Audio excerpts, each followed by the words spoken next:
Olá, meu nome é Gabriel Oliveira, eu sou professor de Direito Administrativo. Nós vamos dar início agora ao estudo dessa matéria pela Mix Concursos. Matéria essa básica para qualquer concurso público.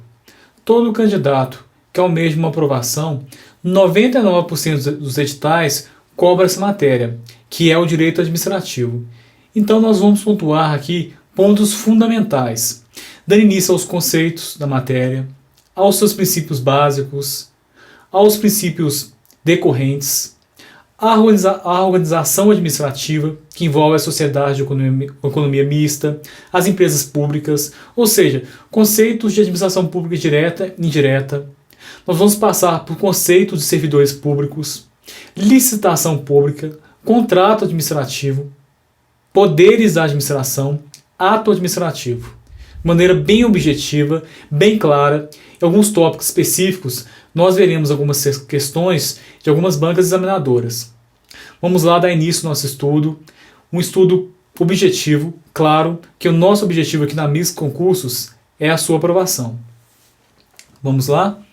Vamos dar início ao estudo do direito administrativo, conhecendo o seu conceito. Esse conceito é da Maria Silva Janela de Pietro. O direito administrativo é o ramo do direito público que tem por objetivo os órgãos, agentes e as pessoas jurídicas que integram a administração pública. A atividade jurídica não contenciosa, ou seja, a não jurídica, que exerce e os bens de que se utiliza para a consecução de seus fins de natureza pública. Conceito da Maria Silva. Ou seja, o direito administrativo é o ramo do direito público que regula a relação entre a administração pública e os seus administrados. O direito administrativo fixa os princípios informativos dos institutos e da ação da administração pública, bem como consagra o conjunto de regras a serem seguidas. Qual que é a finalidade do estudo do direito administrativo? A regulação da ação administrativa na busca do quê? Do interesse público.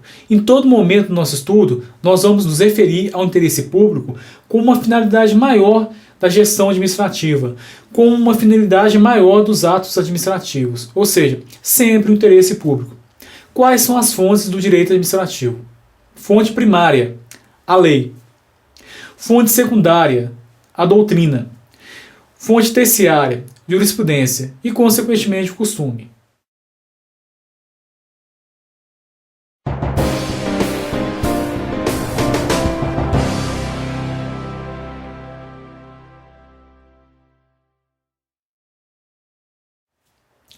Antes de dar início ao estudo objetivo da administração e de seus conceitos, vamos observar a diferença entre administração pública e governo.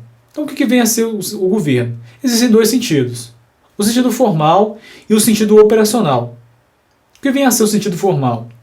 É o conjunto de poderes e órgãos constitucionais. Ou seja, é a administração direta, a União, os estados, os municípios. Em sentido operacional, é como são conduzidos os negócios públicos, a maneira como a administração pública lida com os administrados, ou seja, é a condução dos seus atos, a condução dos seus negócios. A administração pública é um instrumento de condução desses negócios. Ela não pratica atos de governo. Quem pratica atos de governo? Presidência da República. Mas atos de execução, são meros atos de execução. A administração pública é um instrumento de que dispõe o Estado, aqui Estado enquanto União, aqui Estado como um ser supremo, para colocar em prática as ações e decisões das políticas de governo. O que são atos de governo? É a função política, que fixa metas, que fixa diretrizes e consiste no estudo da oportunidade e da conveniência. Como exemplos, nós temos a nomeação de ministros de estados, a relação com os estados estrangeiros e a nomeação do CPI. O que vem a ser, então, atos de governo? É simplesmente a condução política da administração pública. Quando a presidência da República nomeia seus ministros, quando o Estado brasileiro se relaciona com outros estados estrangeiros. Ou seja, são metas, são diretrizes, consistentes no estudo da oportunidade e da conveniência. É uma função política. O que vem a ser atos da administração? Atos que consistem na execução de metas e de diretrizes, na prestação de serviços públicos, nos atos de intervenção, fomento e da polícia administrativa. Ou seja, são atos meramente executórios. Atos que a administração pública realizam para concluir, para atingir as suas metas, as suas diretrizes. Seja na prestação de serviços públicos, seja na intervenção do Estado na propriedade, seja no fomento e seja através